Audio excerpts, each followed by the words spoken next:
Hold your right. It is I who say so to you. Fear not, I will help you. Those words are from the prophet Isaiah.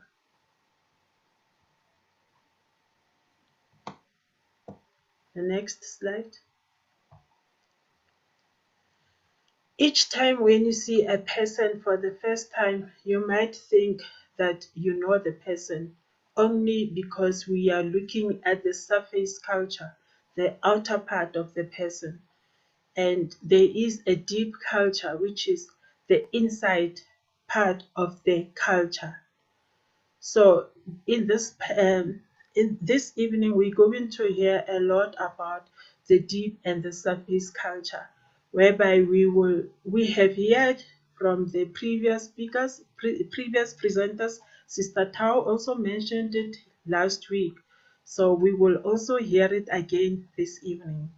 So, like the surface culture, it's what you see externally, which is visible, like the food that people are eating, the music they sing, the dresses, yeah, and so on. But what is hidden, you like things like how they raise children, how they approach problem solving. Those things are deep. We don't know about it. We haven't ever, we don't see them. They are not visible. Next. Intercultural conflicts usually arise from misunderstandings, especially in community. Therefore, tonight I'm going to talk about two forms of culture. Next, which is individual centric and socio-centric. Individual centric is also, you can also say it's individualistic culture, and sociocentric is also called a collective culture.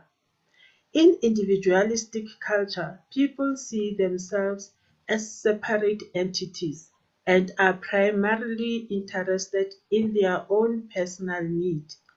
And in collective cultures, people define themselves as part of the group and place group goals over individual ones. It is important to know this as we interact with our fellow religious sisters, because these things influence our way of doing things and our way of thinking. There are countries, according to individual centric countries that have a high degree of individualism are the English speaking countries, the Netherlands, and the Scandinavian countries. According to Geef Hofstede, collectivist countries are found mainly in Asia and South America. Okay, next.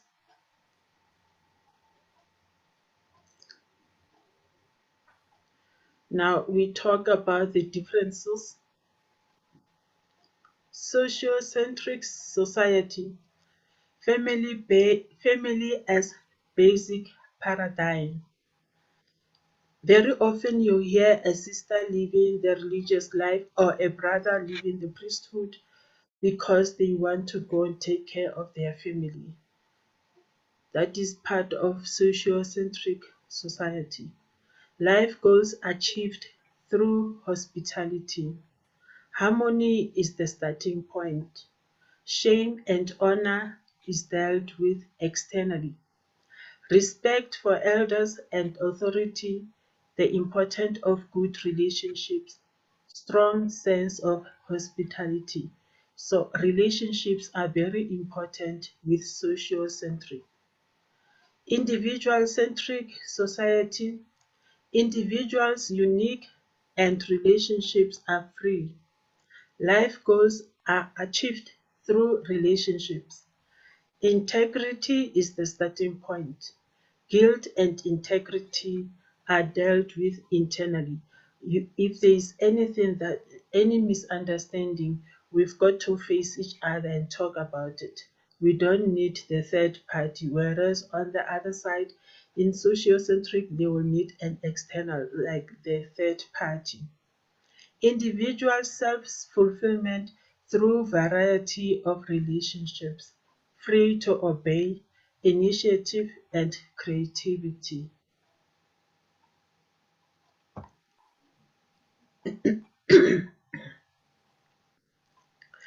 Attitude towards time. Individual centric, when you look at the time, the 12 o'clock is 12 o'clock sharp, right on the dot. But with social centric, 12 o'clock, the time is rather flexible. That is the understanding of time. Okay. Values associated with time.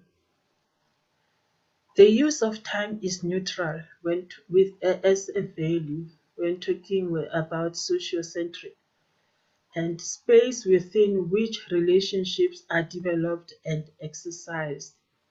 Time belongs to others. Remember, what is important is relationship. Parish board meeting in multicultural parish.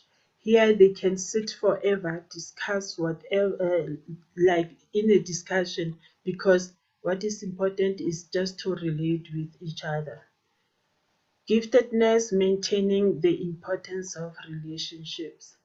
Percussions, task can be delayed.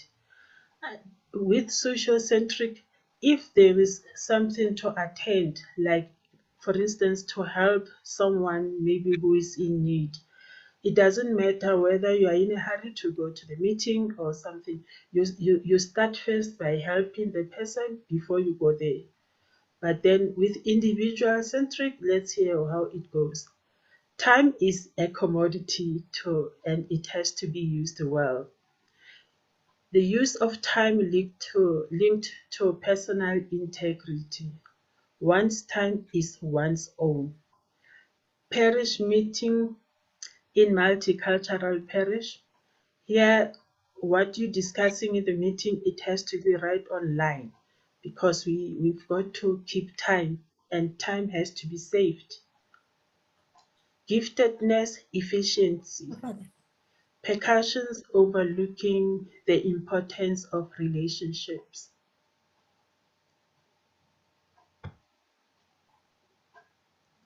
Okay, next. We can go to the next slide, Sister Tao.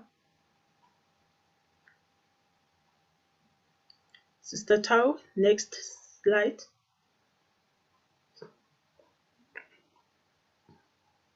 Next slide. Thank you. Cultural assumptions related to conflict. Sociocentric.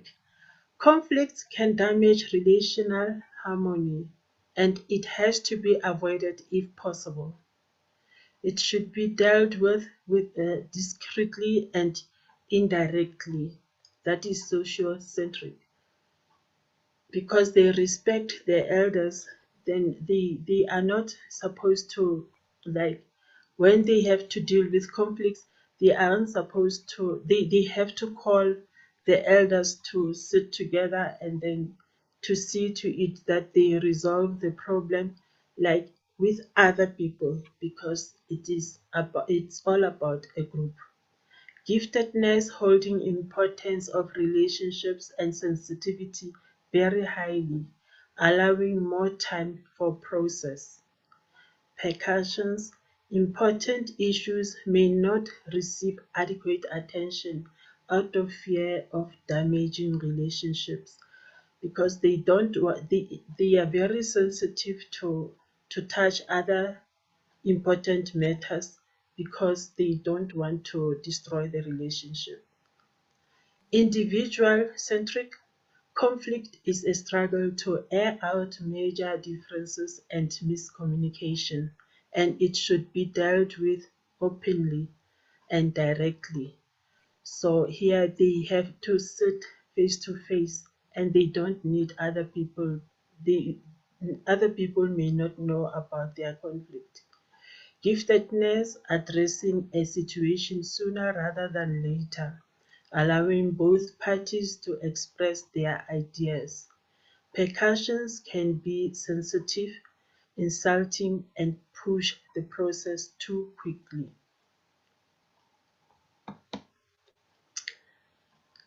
Sister Tao,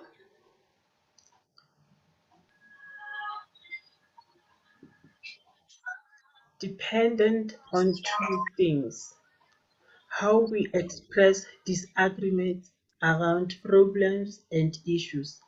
Is it direct or is it indirect? And how we express emotions around problems and issues. Emotion restrained or emotion expressive.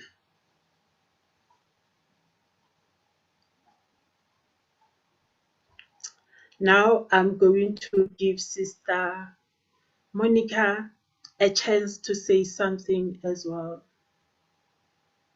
Sister Monica,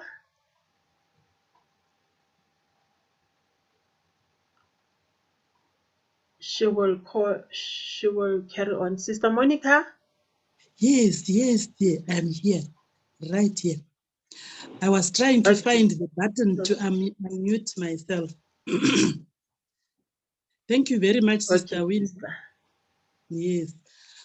So, You're good welcome. evening, everyone. I will also build on what Sister Winnie has been presenting and what other presenters have done, even if I didn't have an opportunity to be part. You will see how interlinked and how connected all these presentations are. So then the question is then, how do we are to live together? How do we know whether a fellow sister or a fellow brother is operating from individual-centric approach or a socio-centric approach? So I will try to elaborate on that. Sister Tao, please.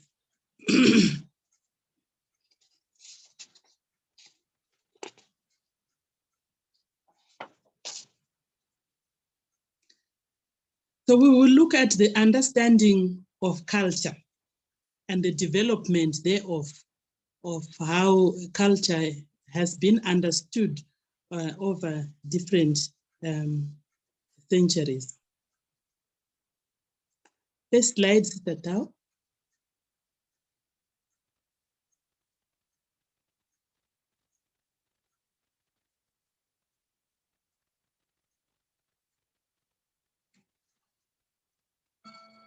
Slide A, Sister Tao, please. Backwards.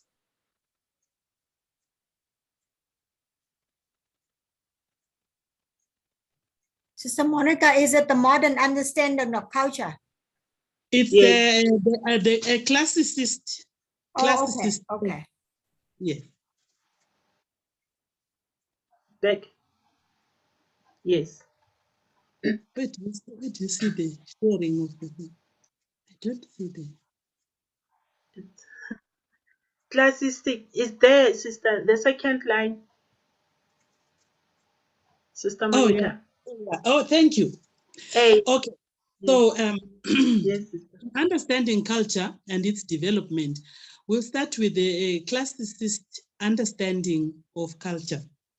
This is an older understanding, or you might want to call it pre-Vatican II understanding of culture, where culture is understood, because some of us, I say is, because some of us still operate in that mode, while others in another one. So the understanding is that it is a world of arts and ideas that a few privileged people or societies have culture. So in other words, some people are regarded as having no culture. Then others do not have culture, or only they have it in a limited form. And then this notion prevailed, or maybe it's said to prevail in the West for centuries. And it is also linked to colonialism, imperialism, racism, and ethnocentrism.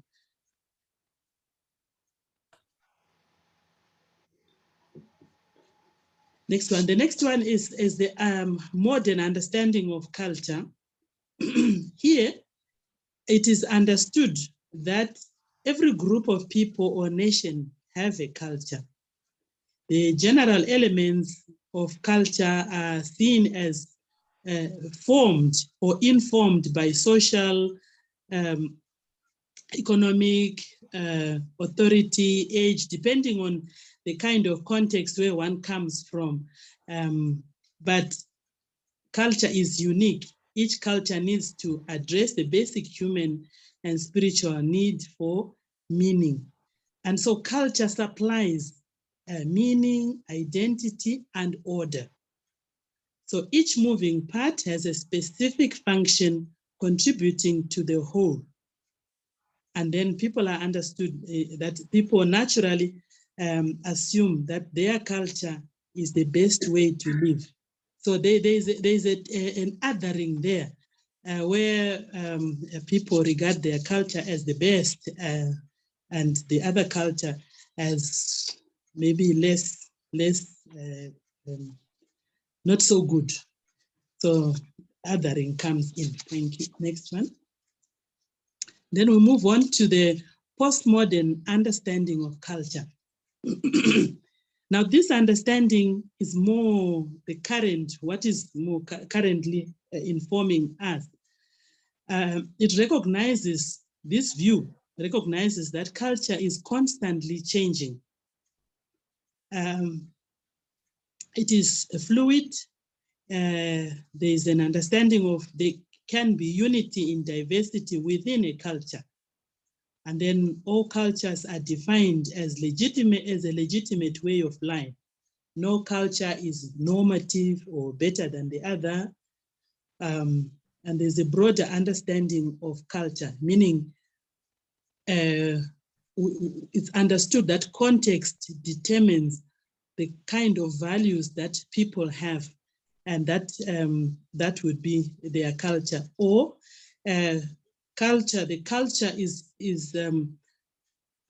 the social location of a person contributes to the culture, whether the person is rich or poor, whether the person is male or female, whether the person is brought up in an urban area or rural area, whether the person is young or old, whether the person has power, as we understand it, or doesn't have power.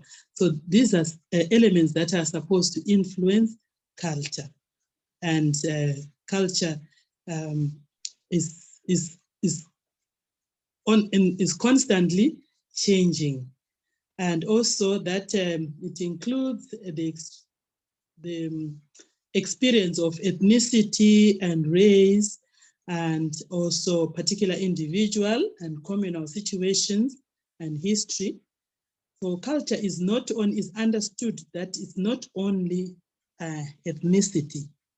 Every culture is oriented around its central values and worldview. So that's the postmodern understanding of culture. Now, Sister Winnie also spoke about this. One of the images to help us understand culture is a cultural iceberg. Sister Winnie made reference to that.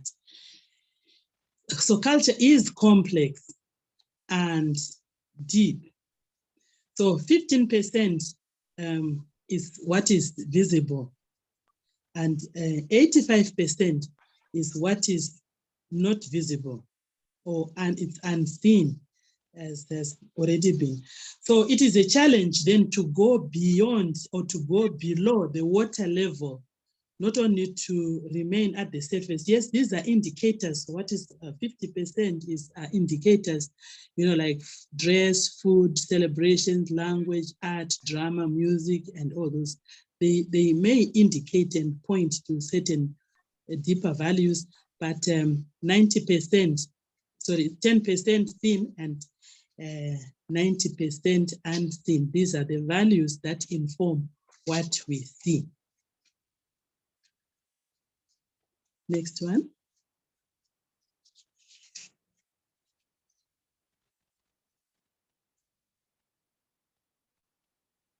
Monica, I see there's just 1 minute left. Yes, I've heard that we're going to. yeah. Yes. Members, we're sorry for the inconvenience because the setting of the Zoom link. So I will stop the meeting and we will sign in the same link again. Okay. Just hope that we'll see everybody again. Just click back to the link and then join the meeting. Oh, thank you. Is that fine for everyone? Please. I will just.